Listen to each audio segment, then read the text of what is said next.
Good afternoon, everyone who's here and everyone who's online. My name is Chris Perrine. I'm the Chief of Party for the ATLAS project, which is a USAID-funded climate change adaptation program. And we host these monthly meetings for USAID, these adaptation community meetings, which, as the name implies, or actually it doesn't imply, well, they're on adaptation topics, a variety thereof, and they occur monthly, generally on the third Thursday of each month, which today is. And they are always here at Climatelinks International.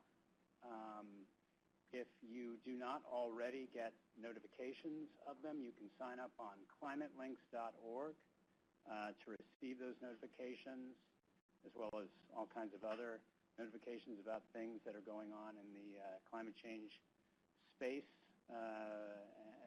from USAID. So let's see.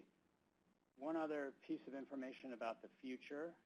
So today's presentation is going to be on climate and health, and this is part of a two-part series. We'll be doing another one next month.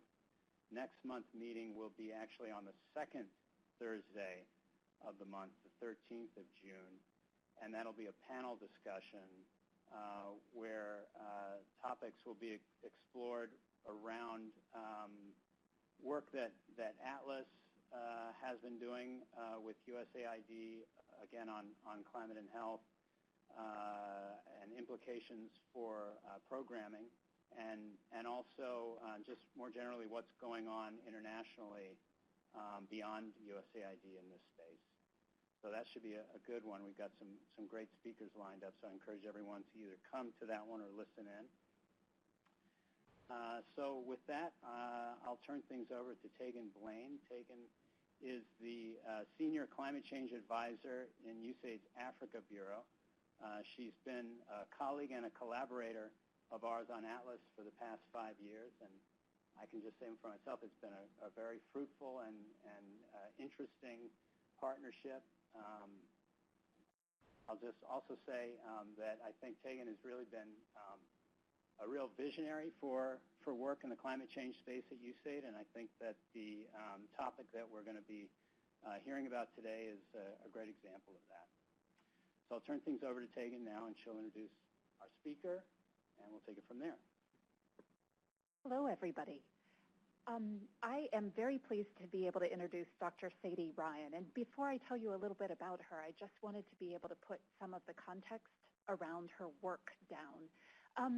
Sadie is part of an initiative that the Climatelinks team and we have been partnering on around climate change and health.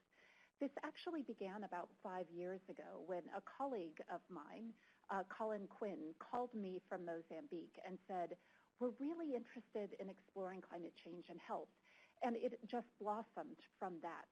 At the time, I had been focusing primarily on agriculture, and I had to sit down and start thinking about what were some of the climate impacts on the health sector. And when I started really studying it, I got more and more concerned that USAID was not focusing on on a really key sector in terms of impacts.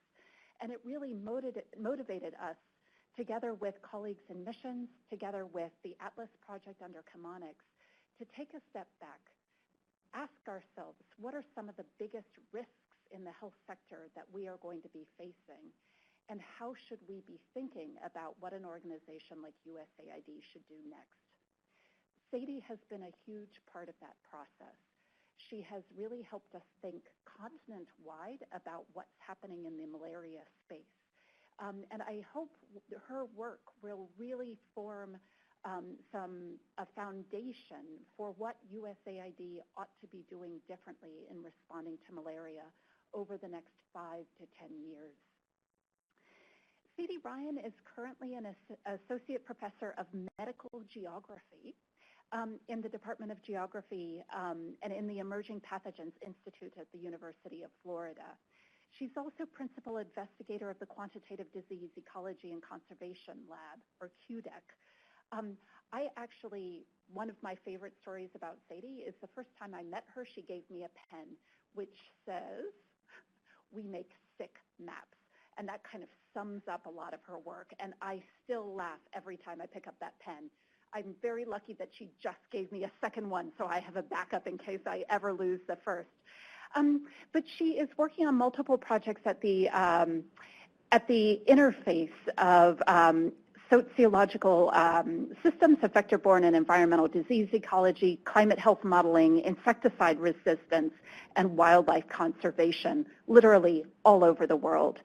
She holds a bachelor's in ecology and evolutionary biology with an emphasis on conservation biology, quantitative ecology, and disease ecology from Princeton University. Can you throw a few more syllables in there for me?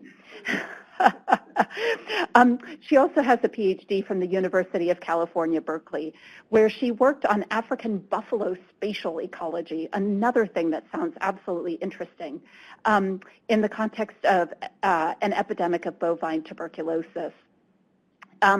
For her postdoc, she spent a lot of time working in anthropology, ecology, geography, and really launched the interdisciplinary work that she's very well known for now.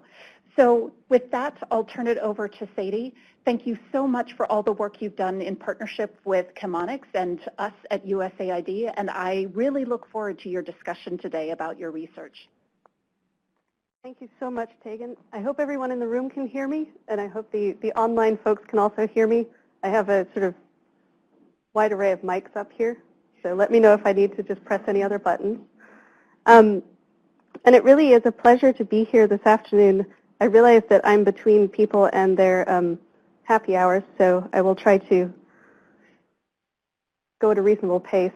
In order to sort of start you off on this work that we're doing, I'm going to give you a quick menu overview. And so I'm going to start out by showing you a physiological model of malaria that we developed a while ago, and sort of walk you through what that is, because it is the foundation of most of this work that we're doing now. Then I'll talk to you a bit about mapping malaria transmission and season, and sort of how I came into thinking about some of these things of how do we even use those, right? And so then I'll talk to you about how I joined the Atlas project and sort of leading through the results we've been getting from that and talking a little bit about informing interventions, sort of the usefulness of this. So this may seem a little wonky to some of you out there. This is thinking about how we model things on landscapes. And I describe this as a model continuum. On one end, you have this idea of mechanistic processes, this sort of bottom-up process. And this is what we think about when we think about transmission models, when they're explicit to the transmission of a disease. On the other hand, we have this pattern-finding stats approach where you get things like incidence records on a landscape. And so you do top-down modeling where you find out where those patterns are. What we really want is something somewhere in the middle where we can have half of this and half of that and know that they both work. But quite a lot of times we're working in two separate worlds. So this starts with a basic question. We knew that global climate change was happening, right? A few of us grad students back in the day sat in a room. We said, okay, so how does that relate to health? And is a warmer world necessarily a sicker world? And this is a question that was, on everyone's mind, beginning to be explored. But how do a bunch of ecologists and geographers approach that question? This is the malaria life cycle. And on it, you can see what the mosquito is up to and what the human's up to, right? And so I'm just going to wave my hands and not touch the screen so I don't mess it up. Here's a mosquito sucking up some parasites. Those parasites get into the gut wall of the mosquito, and they develop there. They then travel throughout the mosquito until it gets back into its salivary gland. And at that point, sporozoites are ready to be injected into the next human. And that completes the transmission cycle for the mosquito. In the human, we have these human stages with the red blood cells becoming gametocytes ready for the next mosquito to get. This all happens within a human, and humans are pretty good at maintaining a temperature, even if they have a fever. This is all happening in the outside. And so all of the stuff that's happening within these mosquitoes and all of their fitness, as in their growth, their breeding, their feeding, they're making more eggs, is subject to that environmental temperature. That matters. So when we think about a transmission model for malaria, I'm showing you here a nice model that was developed over the course of a century and is now, we attribute it to Ross and McDonald these days. R0 is this transmission parameter. This basically says how many more people are going to be infected by an infected individual. And when we think about this for malaria, all these funny numbers and letters going on in here are that mosquito transmission life cycle. So we have things like mosquito density, biting rate, infectiousness of those mosquitoes, and the survival of the mosquitoes. All of these things are part of the life history of the mosquito. All of them are environmentally dependent. So now we're going to go back to our physiology, because I mentioned the word ecophysiology at one point. When we think of how temperature affects these life history traits that I was just talking about, all these things, this breeding, this feeding, this surviving, these are all subject to temperature, as I mentioned. Everything is basically chemical reactions inside organisms, right? Sorry, I thought for a moment the screen was going to move. At a very low temperature, things aren't even starting, right? You can think about this frog trying to run across the screen. At a very low temperature, it's just sitting there. It can't get going. But as we start to raise the temperature, we start to speed up these processes until we get to this optimum temperature. And that's when everything's going as fast as it can and your process is at its optimum. Beyond that, these processes break down pretty fast and you have this lethal maximum. Think of it as the protein's cooking. Right? So that physiological curve probably underlies quite a lot of things. When we started this project a long time ago, the malaria models out there that were malaria and temperature had these constant rates. Things just went up with temperature. That's not an unreasonable assumption over the range of temperatures people were measuring, right? You think something gets more as it gets more, right? That's a linear process. But if you put that in an equation, you're not quite capturing the shape of it if it's in fact curved. And so we said, why don't we see if these things are actually curved? So we went into the literature and we pulled out these laboratory experiments with constant temperatures, constant humidity, measuring those traits. We fitted them with linear models as well as curves to see which was the best fit. Then we wanted to put that back into that transmission model and see how that worked with temperature. And then the last bit was to try and validate that with field data. Amazingly enough, over the course of a year, a herd of us managed to do that. So we found the studies. Lo and behold, they turned out that curves fit. When we put that all back into that transmission model, we got a curved fit back out. And you're like, okay, right? That's nice. The blue line, Sadie. And so this is saying that our transmission peaks at about 25 degrees Celsius. Why does that matter? Because the previous estimate was about 6 degrees warmer. So basically, you put the right shapes of the physiological processes into the model, and you get a different answer. That's a mathy thing, right? But it happens to really matter. So we went into the literature again. We went into the MARA project's giant database of studies, and we took an independent estimate. This is the entomological inoculation rate of malaria transmission.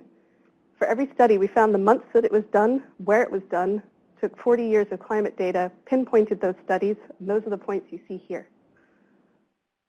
They're all falling under this new curve. So we were pretty happy with that. We felt like we hadn't necessarily done something terribly wrong. And we published it in an ecology journal, and people said, wow. And at the end of this paper, it says this can be used to inform policy. Well, I'm sure all of you read this paper. So the next thing was to say, how do we actually tell people about this? And it turns out people really like maps. There's a lot of planning that is done with maps. The question of where is very important for control.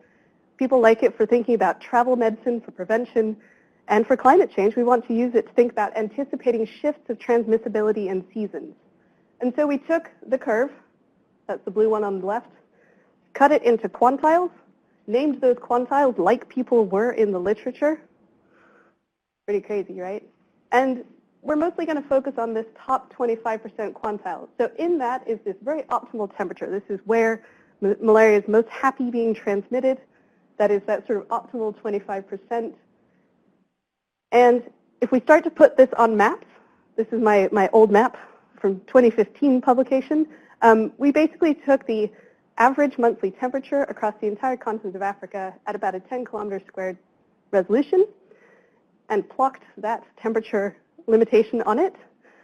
And I have this Goldilocks metric here where this is too cold if it's dark blue. If it gets to dark red, it's too hot, and somewhere in the middle is just about right. And you can see the sort of patterns of that moving across the landscape through the months of the year. Over here, I have this thing called an aridity mask. If it's too dry, mosquitoes can't breed. How do we measure that? It turns out some other folks did a really nice study where they looked at vegetation indices measured from satellites, where you capture that moisture that's necessary for mosquito habitat. So that allows us to create these large geographic masks where we can just get rid of the areas that are too dry for things to start. So we don't even make the bad assumption that just because the temperature's right, it'll happen. We put the old model on a map as well. A reviewer said that was never meant to be mapped. I agree. It looks too cold. At the time, Mara had this wonderful map of seasonality. And they use this delightful neon scale. So this is all year-round transmission. It's this beautiful purple in the middle. And these are different numbers of months of the year in which there is malaria transmission. This is based on one of those top-down kinds of models. This is based on incidence, with different models fit in different areas, if you dig deep into it. And our top 25%, that optimal quantile, when I remade the neon map, I would make a different rainbow than this if I was doing it from scratch. But to make this sort of look similar, we found that this was heuristically rather similar. So that was quite satisfying. We then put this on climate change scenarios that were available at the time. And this is just a quick map as a bar graph showing you that these areas of overall suitability, so that entire temperature range at which malaria can be transmitted, increases through time. But that top quantile decreases through time. So we kind of have different things going on with different amounts of seasons. So the next way to think about this is to try and think about the population at risk of that changing seasonality. And that starts to get a little nuanced, right? So what we did is said, okay, where is that area where we have high density of population and long seasons of malaria predicted from this temperature model? And what happens to it through climate change? And we see this hotspot moves across the continent, right, through time. So we're already getting a hint of some patterns that are going to emerge. This time when we published it, it did get hurt a little bit. And that was nice, because we were starting to reach the audience that we had originally intended to target. And then I got a phone call. And Atlas called me and said, hey, we're thinking about this stuff. We saw your model. Do you think we can start to talk about this more? And I said, heck yes. And they said, you know, because decisions are going to be made.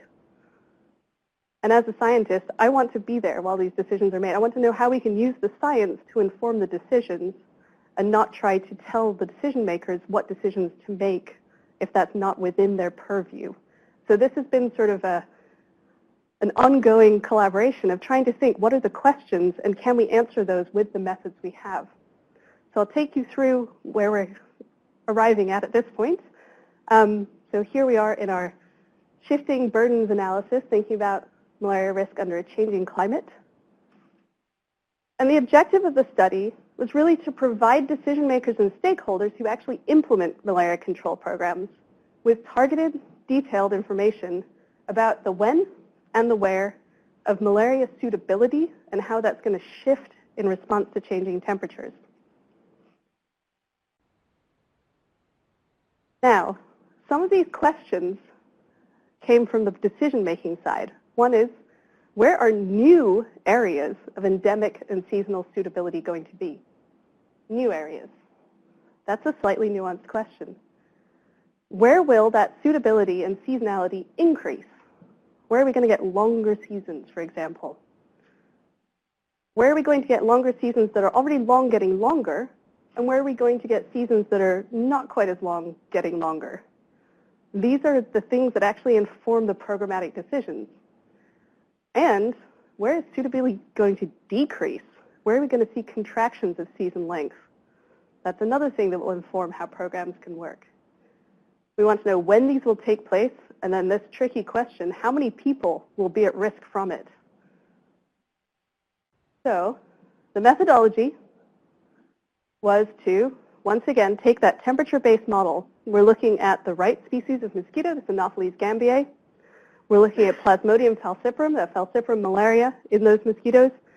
We're changing it up. We're bringing ourselves into the current age with our better climate models. We're in a new language for IPCC. We're talking about things like representative concentration pathways. So where's carbon going in the future and how's that going to affect those atmospheric models? In this one, we looked at two different ones of these concentration pathways, 4.5, which is sort of optimistic we might do something, and 8.5, which is more pessimistic. So I'll call that our worst case scenario when I talk about it. And we're taking that temperature model. Again, we used this aridity map based on that moisture of where can they actually breed, right? However, we wanted to use more modern satellite imagery because it's, getting on for 5 years later than that first study. And so we brought this into a more modern approach using more recent satellite imagery.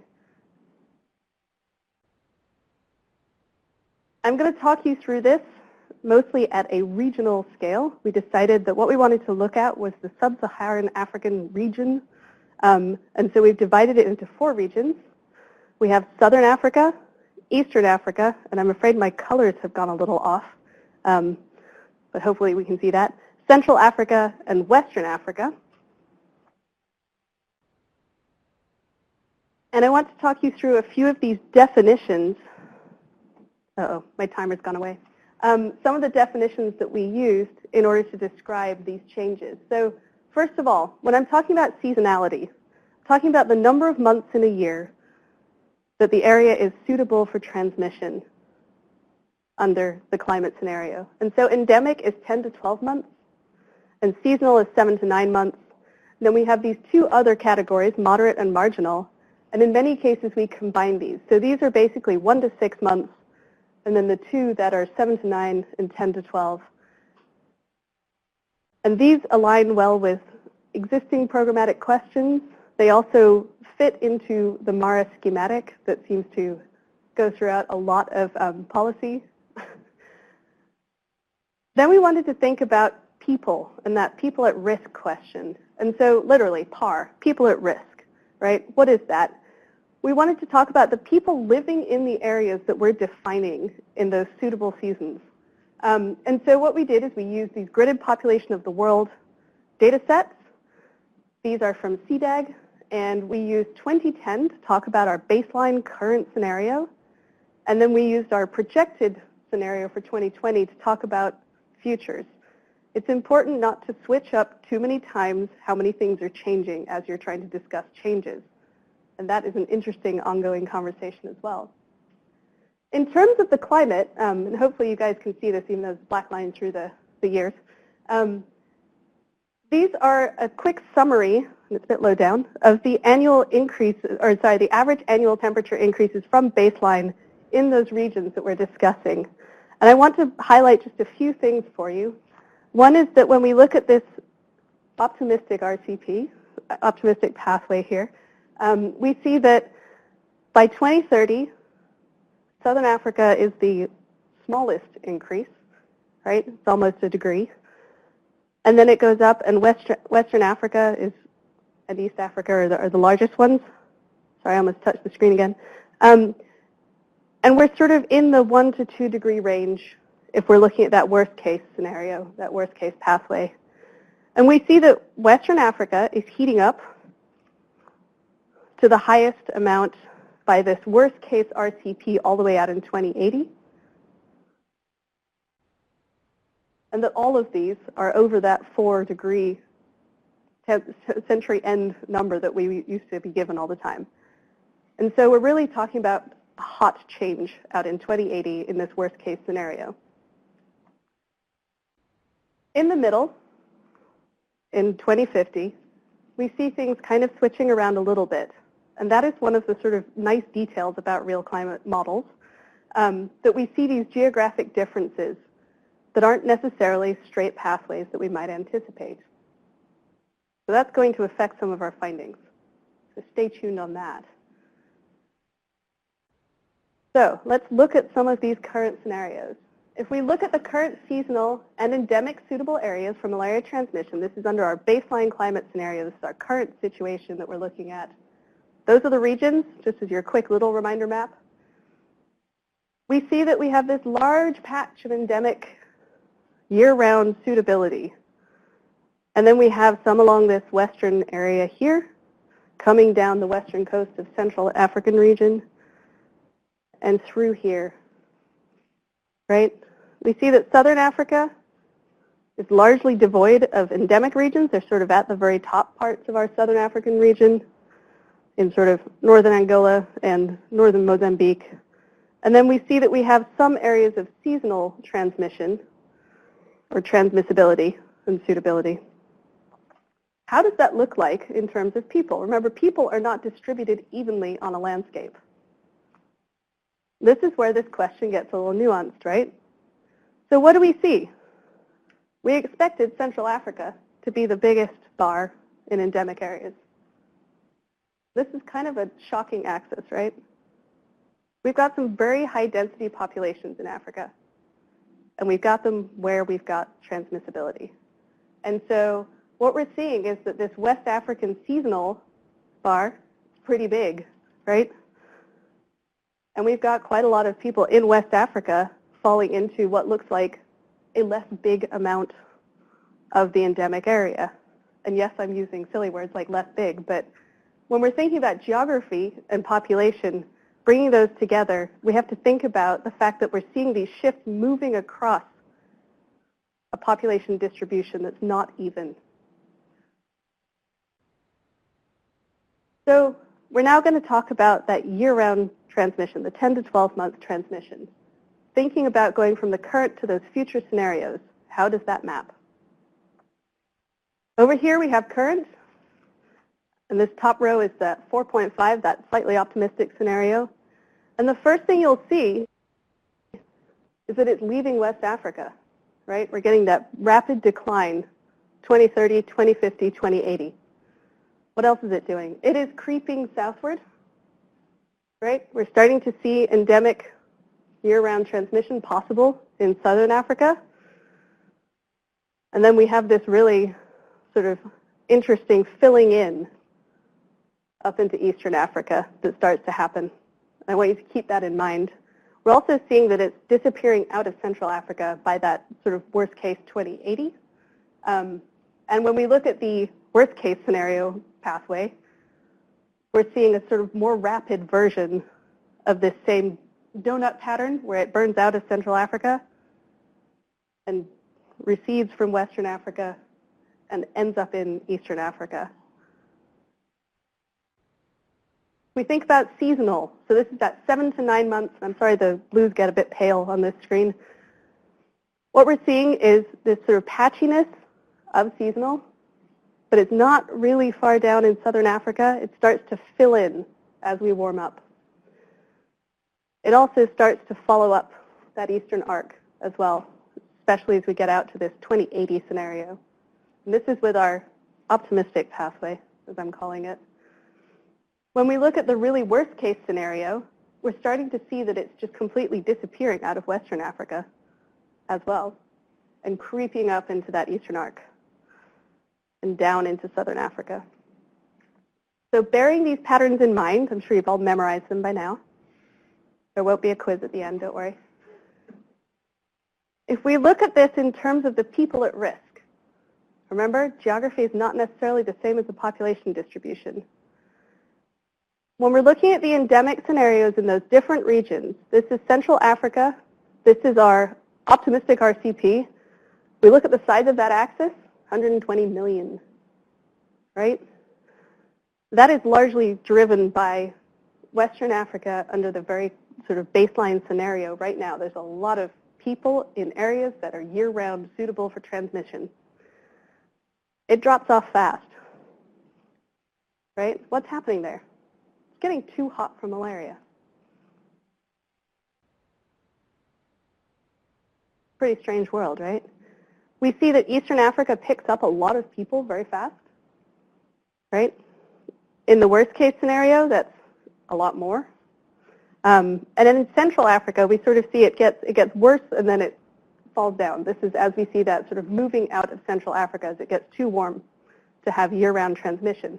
Now, that's not saying malaria is leaving, right? It's saying that that season is contracting out of being year-round transmission. So where's it going? Well, some of it is going to end up in that seasonal category. And I want you to note this dashed line here. That is me pointing out that this axis is another 40 million taller than this one. So don't do side-by-side visual comparisons like this. We see Central Africa bumps up and then kind of settles down a wee bit. We see Eastern Africa is also bumping up, Southern Africa bumping up and then coming down a little bit. And Western Africa, again, we're seeing that falling off, right, as we heat up those scenarios. We see a similarly reflected pattern happening with our scary 8.5, our worst case scenario. So I've shown you some changes, right? That didn't answer the question that was asked, even though it's kind of thrilling to see that much sort of people on landscapes being affected. One of the questions was, where are new areas, right? Brand new areas, places that are unsuitable now where we're going to see transmission. Let's try and answer that a little bit. This is looking at where it's unsuitable now and is going to be endemic, 10 to 12 months. This is a map of current suitability. This is anything, 1 to 12 months. Things that aren't red are not, right? That purple area is where we're going to see brand new endemic, brand new. 2050, 2080, right? We're seeing it showing up through that arc shape that we talked about earlier. And so that's the sort of place to keep an eye on. That's why I've got that nice big black circle there. What about the people in those new endemic areas? How is that pattern playing out? We see that it is largely falling into Eastern Africa, right? That is where we're picking up people who are in areas that were unsuitable in our baseline that are now 10 to 12 months suitable. Those are areas to pay a lot of attention to. We also see it coming into Central Africa. That's these pink bars, and I'm sorry that my colors are so blown out. The ice cream colors don't work very well on these screens. And there's also some Southern Africa picking up in here. And again, pay attention to the size of these axes. We're talking about lots of people. So if we think about where it's becoming seasonal, where is it becoming that 7 to 9 months length season, brand new? There's some brand new seasonal. You will notice that these snapshots I'm giving you are actually longer, if one can call it that. We're seeing more happening in Southern Africa when we're talking about brand new seasonal. We're really seeing it creeping down as well as up that arc. And again, a lot of that burden in terms of people ends up in Eastern Africa. But we're also beginning to see, even though it's too pale on here to really see it, we're seeing quite a lot of Southern Africa coming into this. And so that's where we need to be thinking a bit more about where these brand new seasonal areas, 7 to 9 months of the year where it's suitable, that it hasn't been. So what are our big messages from this? One is that there is an additional 16 to 18 million people who are going to go from no suitability of risks, as 0 months predicted, to endemic by the 2030s, right, in sub-Saharan Africa. And a significant portion of this, as we saw with that green bar, is going to be in Eastern Africa. What else are we going to see? We're going to see a decreasing season length in some places. What? There are some places that are going to get too hot for malaria, right? So what we're going to see is that things are going to go from endemic, as in 12 months, 10 to 12 months, back to 7 to 9 months, as a few months a year fall outside of that thermal range for malaria. And approximately 47 to 58 million people will see reduced risk, but will still be in moderate to marginal risk. So we're going to see a different kind of malaria season happening. The net change in Western Africa may seem like there's going to be this big reduction, but overall we will still see an increase of about 65 million people being exposed by the 2030s. That is because we're talking about changing seasonalities, changing locations of where these seasons will happen. These are the interesting nuances of trying to think about numbers on landscapes that actually address some of the decision questions that can be made. These are the top 10 countries in which we will see an increasing season length as it goes from seasonal to endemic in terms of the number of people that will be affected in that area.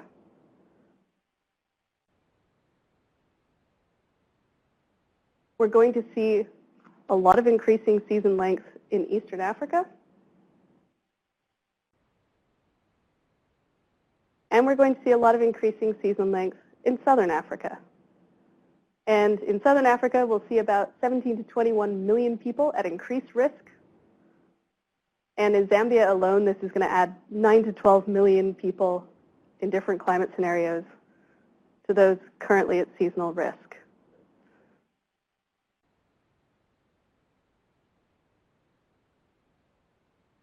So what does that all mean, right? I've thrown some pretty scary numbers at you. I've shown you that populations and maps don't always tell you exactly the same things until you start to put them together and figure out what's actually going on. In areas where we have new emerging suitability, so there's brand new areas, the risk is that where people have never had exposure, there is no population immunity going on. And so we tend to see explosive outbreaks. And that is something where we actually have the opportunity to target those areas, to think about putting in surveillance, think about really starting to educate programs about the risk that's coming, and to think about how to control those potentially epidemic outbreaks that we're going to see, and hopefully reduce some of that novel risk with vector control. Where we get season lengths changing, especially where they're increasing, we're going to need to add. And that is a hard sell, I imagine. Thinking about sort of how you increase investment, what that's going to mean, how you tell people in country, plan for this to get longer. Think about increasing the resources available. Think about perhaps changing some of the management and control into thinking about year-round transmission. And this is probably going to involve an extended investment pipeline. So thinking ahead is one of the key messages from that. What about where seasons are going to be reduced?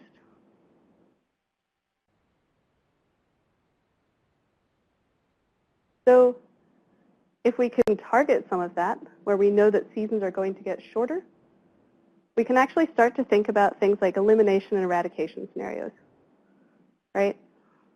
Those are the darlings of control programs.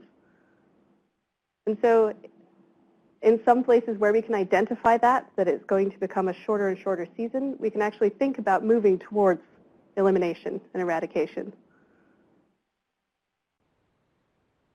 Of course, in 2080, under the worst case scenario, in a world that's too hot for malaria, there may be other risks going on. And so we need to think about the fact that these are not isolated vulnerabilities under climate change, and really think about how we overlay all the different vulnerabilities going on. So I'm afraid my voice is now going, and so the timing's pretty good for that.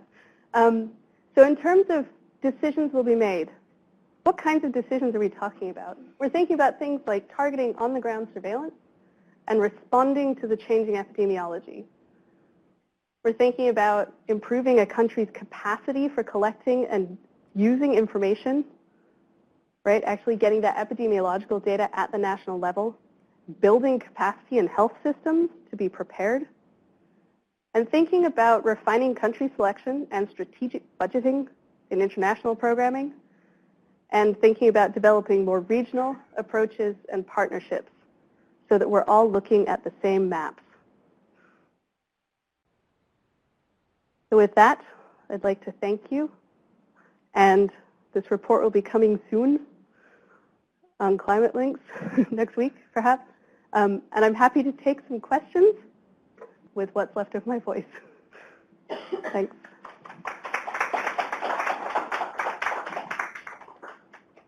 I'll try to say a tiny bit of I help. Thanks.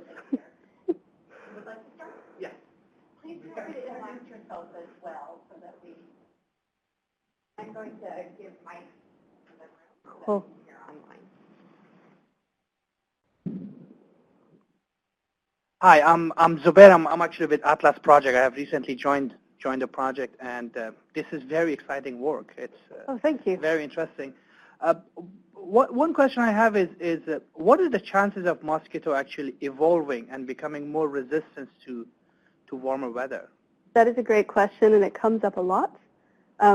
One thing to think about is the pace at which that sort of adaptation can occur. And it's a very good question to ask, and it's very pressing that we actually study it. There are some epidemiologists who are looking at this in the lab, so they're doing mosquito infection studies and trying to force that temperature change. It's important to know that the physiology really does stop when it gets too hot. And so in many cases, we really are slamming into a dead end at that lethal maximum. We also have to remember that it's a coupled system, so it's both the parasite and the mosquito responding to temperature. And so as you see, temperatures increasing, you might see the efficiency of transmission breaking apart, and you would have to have both the parasite and the mosquito adapting together in order for that system to be able to be pushed into a new temperature regime. But that is it's a good question. We don't yet have enough information about it to really look at that. And even thinking about how you would set up the lab experiments to think about how you push temperatures is kind of complicated. But it's definitely an important factor to be studied in the future.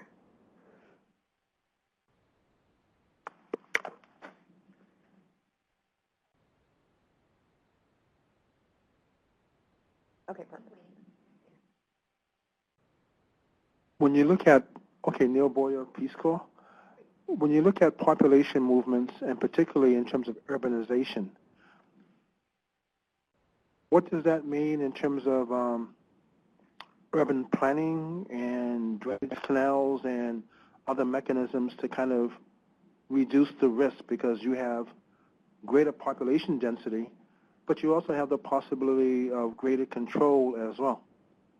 Right. I mean, those are definitely interesting programmatic questions to be asked. And thinking about, do we have enough information to know the speed at which people and populations respond to the multiplicity of factors that are going to occur with climate change? So, do you move because the malaria season gets longer? I don't know.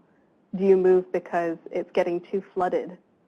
Possibly, right? So there are going to be different forcings happening with that. In terms of planning for infrastructure, we've said for years, make the infrastructure better and you alleviate a lot of problems, right? If this can be another tool to get that message out, I would be so pleased. But in terms of how we intersect that with models of how populations are changing, that's definitely another nuanced facet to add into this kind of analysis. And I welcome more conversations about that.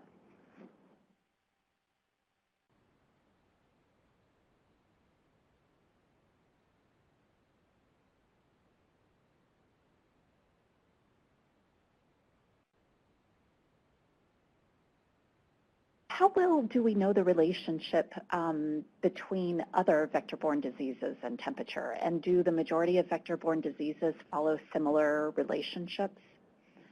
That is a great question. I can answer that for maybe one or two other vectors at the moment, mosquito vectors. In terms of the Aedes vectors that transmit Zika, dengue, chikungunya, all of these, we know that the Aedes albopictus mosquito has a slightly warmer temperature profile than the Aedes albopictus mosquito, and they are both really tenacious global invaders, so they show up and they get going wherever they can actually be established. And so teasing out their biology is also very interesting, but they do also follow these curvilinear relationships, and because they have been of interest in lab experiments more recently, and I hate to say this is true though, there's actually a lot more data out there, and so we were able to fit those models much faster than we were able to fit these malaria models.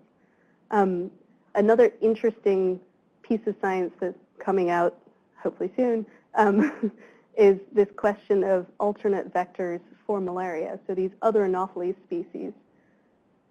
When you think about this question of urbanization, there are some Anopheles species out there that like urban environments. That is going to change the ecology of malaria.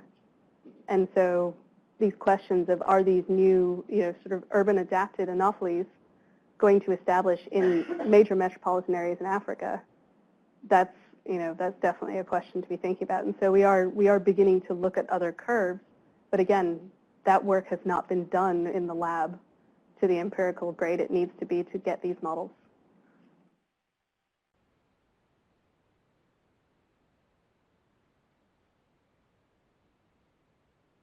Just out of curiosity, how many people in the room are from more of a health background rather than a climate change background? One health person? Excellent. I'm curious how you see these results and whether you think that the health sector will actually respond to these, and how can we communicate these results in ways that would make them more meaningful to the health sector? Sorry to put you on the spot, but it would be really helpful.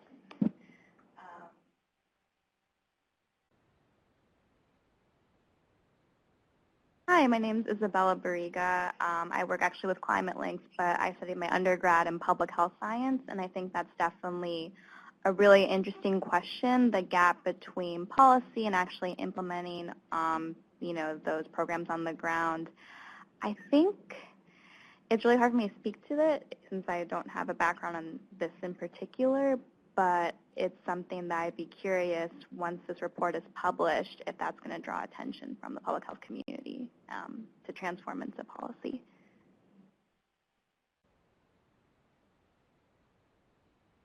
Not sure if either of you had any additional thoughts on that, or we'll take a question from online.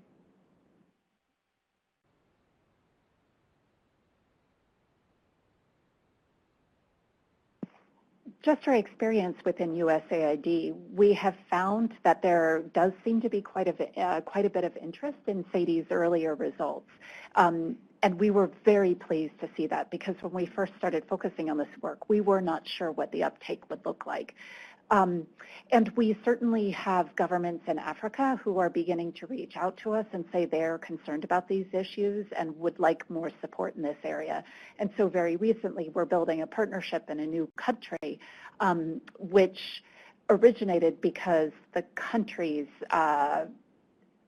officials in that country reached out to us, not because USAID was initiating that kind of conversation.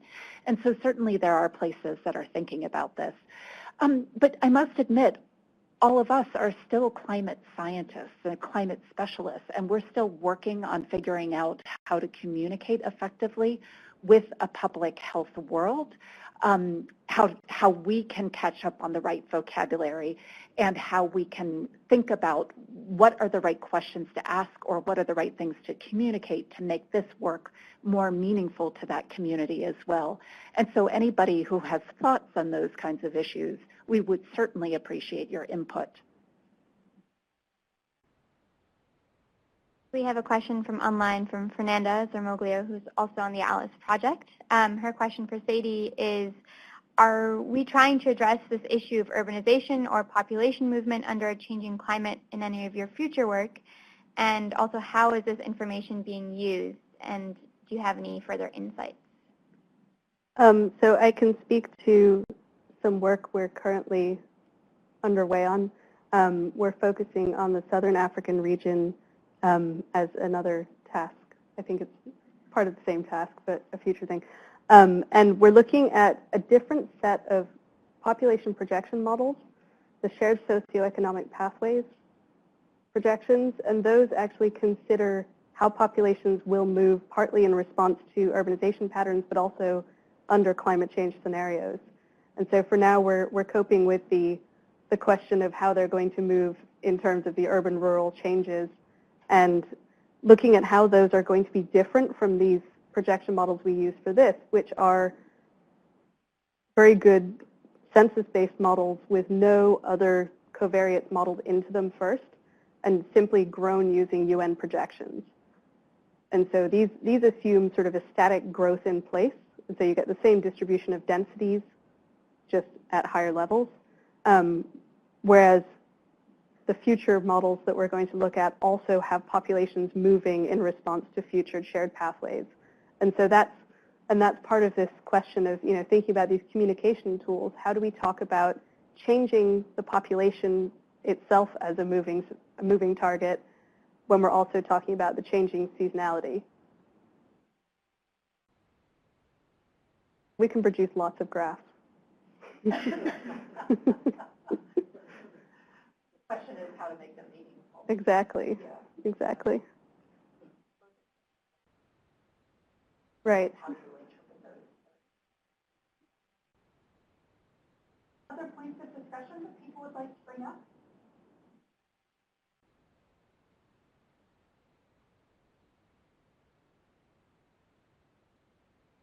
Hi, I'm Amanda King with the Wilson Center.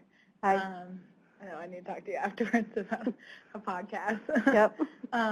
But I just had a question about if you'll be looking at other climate factors besides temperature with malaria, like precipitation. So we have been exploring this question of precipitation and our aridity mask. We're looking at when we have precipitation projections and we have current precipitation maps, how do those match up with our NDVI predictions that we use? We use this vegetation moisture. We don't have future projected vegetation moisture, but we do have future projected precipitation patterns. If we can match those up in current time and validate them, then we have a projectable moisture mask. And that's really nice. The reason why we don't use precipitation currently in our current models is because there are issues on the ground that involve people, like irrigation, like cropping patterns, where you have this sufficient moisture retained that is not captured by precipitation. And so we're looking at where those gaps appear on the landscape at the moment. We're trying to figure out, what we sacrifice and what we gain by having these different ways of looking at it.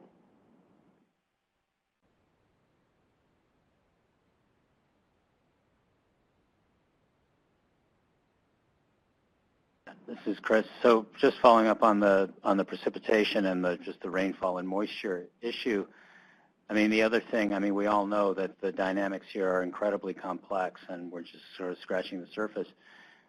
But we're also obviously seeing in a lot of cases that it's not just amounts of rainfall that may be changing, and even patterns of rainfall that may be changing, but intensity of rainfall. And I mean, just anecdotally from my own experience of living in Bangladesh for a couple of years, where mosquitoes and malaria are huge problems. I mean, there were some things that to me at least were counterintuitive about the way incredibly intense rainfall would actually reduce mosquito numbers. It flushes out egg habitat. Yeah, exactly. So, I mean, that's a whole other area. Exactly. And so that's where asking these precipitation-based questions requires a lot of sort of examining and validating and making sure we're capturing the right parts of precipitation to make those layers work. Yeah. Last questions or any online? Any concluding thoughts? Read the report. Yes. Talk about the report. Thank you very much for attending today. I personally am totally excited about this work and thrilled at what the advances Sadie has made in these kinds of maps and thinking so far. But as Sadie mentioned, there is a report about to come out. We're hoping to have it online next week. That might be overestimating, but I hope not, because I'm really excited to get it up on climatelinks.org. But please go and look, because there is just much more detail in there, and also more thinking about some of the policy relevance of all of these incredible maps and changes that Sadie is documenting and thinking about. With that, everybody's released back into the sun and the beautiful day outside in Washington, D.C. Thank you so much for coming or attending online.